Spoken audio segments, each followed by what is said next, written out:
අපිට රටක් විදිහට විද්‍යාව හා තාක්ෂණය සම්බන්ධව නිසි ප්‍රතිපත්තියක් රාජ්‍ය දැක්මක් කවදාවත් තිබෙන්නේ නැහැ. අපේ රටේ විද්‍යාව හා තාක්ෂණය සම්බන්ධව තිබ්බ ප්‍රතිපත්ති ගත්තොත් ඒවා මේ ජනාධිපතිවරුන්ගේ පුතුන්ට රොකට් යවන්න තිබ්බ වගේ තාක්ෂණයක්. එහෙම නැත්නම් ඒ වගේ ප්‍රතිපත්ති තමයි අපේ රටේ මෙච්චර කාලයක් විද්‍යාව හා තාක්ෂණය කියලා තිබ්බ ප්‍රතිපත්ති විදිහට අපි දැකලා තියෙන නිසා පළමු කොටම මෙන්න මේ රජයක් විදිහට ආණ්ඩුවක් විදිහට අපිට නිසි ප්‍රතිපත්තියක් අපි සලසා ගන්න ඕනි කියන එක අපි විශ්වාස කරනවා. කලින් මේ අමාත්‍යාංශය ගත්තොත් මේ අමාත්‍යාංශයට යටත් විය යුතුයයි අපි සලකන විවිධ ආයතන වෙනත් අමාත්‍යාංශ යටතේ තමයි තිබිලා තියෙන්නේ. විශේෂයෙන් අපි ගත්තොත් කලින් තිබුණු තාක්ෂණ අමාත්‍යාංශය ඒ තුල තිබිලා තියෙන ගොඩක් දේවල් අද වෙද්දී අපි විධිමත් විදිහට විද්‍යාත්මකව ඩිජිටල් අමාත්‍යාංශයත් එක්ක බද්ධ කරලා තියෙනවා. මේ කැබිනට් අමාත්‍යාංශය යටතේ තියෙන ආයතන අධ්‍යාපන අමාත්‍යාංශය යටතේ තමයි මේ විද්‍යාව හා තාක්ෂණයට අදාළ ගොඩක් ආයතන තිබිලා තියෙන්නේ. ආයතන මට්ටමේ කිසිම විද්‍යාත්මක බැඳීමක් එහෙම නැත්නම් විද්‍යාත්මක සම්බන්ධයක් තිබිලත් නැහැ. Why Nations Fail කියන කෘතියේ සඳහන් වෙනවා රටක ආයතන පද්ධතිය බිඳ වැටුනහම රාජ්‍ය යාන්ත්‍රණයත් බිඳ වැටෙනවා.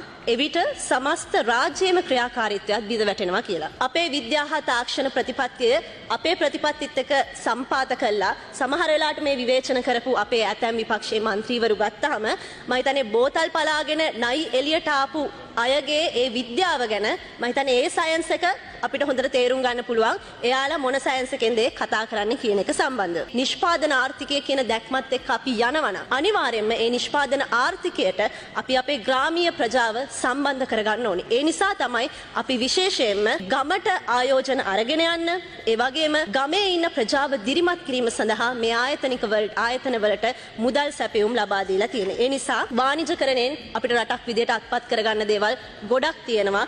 ඒ ප්‍රතිඵල බිම්මට්ටමට රැගෙන යාම සඳහා අපි ආණ්ඩුවක් විදිහට මේ අයවැය තුලින් ක්‍රියාත්මක කරනවා. අපේ සැලසුම් ඊටාම විද්‍යානුකූලයි. ඒක උසනම් සිකියුරිටි, මිටිනම් කම්කරු වගේ විද්‍යාත්මක ක්‍රමවේද වලට නෙමෙයි. අපි මේක නිවැරදි විද්‍යාත්මක ක්‍රමවේද හරහා තමයි මේ ආයතන වලට මුදල් ගලා යාම සිද්ධ කරලා තියෙන්නේ. ඒ නිසා අපිට අවශ්‍යතාවය තියෙනවා මේ අත්පත් කරගන්න බැරි වෙච්ච ඒ පුනරුදය ආර්ථික පුනරුදය සඳහා විද්‍යා හා තාක්ෂණ අමාත්‍යාංශයේ විදිහට උපරිම විද්‍යා හා තාක්ෂණයේ ගමට අරගෙන ගිහිල්ලා ඒ ගමේ ජනතාවට ඒ ප්‍රතිලාභය ලැබෙන විදිහේ සැකස්මක් ආයතන බලගැන්වීම හරහා සිද්ධ කරන්න අපි බලාපොරොත්තු වෙනවා. තවත් මොනවද සභාපතිතුමනි නිසි ප්‍රතිපත්තියක් තියෙනවා නම් ඒ නිසි ප්‍රතිපත්තිය ක්‍රියාත්මක කරන්න රාජ්‍ය යාන්ත්‍රණය බල ගන්නවා නම් ඒ වගේම ඒ ප්‍රතිපත්ති ගමට ක්‍රියාත්මක කරන්න යාන්ත්‍රණය හදනවා නම් එහි තිරසාර බවක් තියෙනවා නම් මම හිතන්නේ ඒක තමයි හරිම විද්‍යාව. ඒ විද්‍යාවේ පදනම අපේ අමාත්‍යාංශයේ ජාතික ජනබලවේගයේ අයවැය මේ තුල අපිට හොඳින්ම දැක ගන්න පුළුවන්. කාලය ලබා දීම පිළිබඳව ස්තුතිවන්ත වෙමින් යන්න වෙනවා. බොහොම ස්තුතියි.